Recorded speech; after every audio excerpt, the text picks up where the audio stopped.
আসসালামু আলাইকুম। রেসার কবুতর কতটা লয়াল আর যাই হোক আমার কাছে যেহেতু মালিক বিক্রি করে দিচ্ছে, মানে যে ব্রিডারের থেকে আমি আনছি, তারপরে হচ্ছে যে বাচ্চা দেওয়ার পরেও সে চলে গেছে।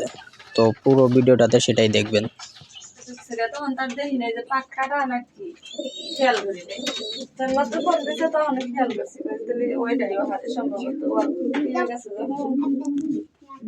তো যাই হোক দুপুর টাইম থেকে ও হচ্ছে যে মিসিং ছিল। তো পরবর্তীতে আমি বিডারকে ফোন দিই, বিডারকে ফোন দেওয়ার পরে বলে যে আমি বাসায় না, সেটা আমি খোঁজ নিয়ে দিচ্ছি, জানাচ্ছি।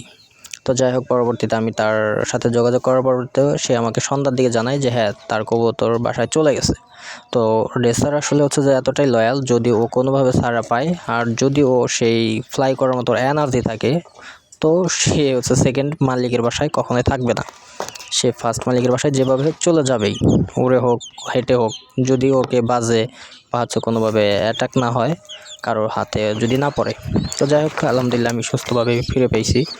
ও হচ্ছে যে পাখা কাটা অবস্থাতে এইভাবে ফ্লাই করে গেছে কীভাবে আল্লাহ জানে, আল্লাহ ওকে কী শক্তি দিয়েছিল যে এত দূর হচ্ছে যে চলে গেছে। যেহেতু আমাদের যেতে হচ্ছে 30 থেকে 35 মিনিট টাইম লাগে বাইকে, তো মানে অনেক ডিস্টেন্স, তারপরে ও এই পাখা কাটা নিয়ে চলে গেছে। তো এখনও মোটামুটি সুস্থ আছে আলহামদুলিল্লাহ।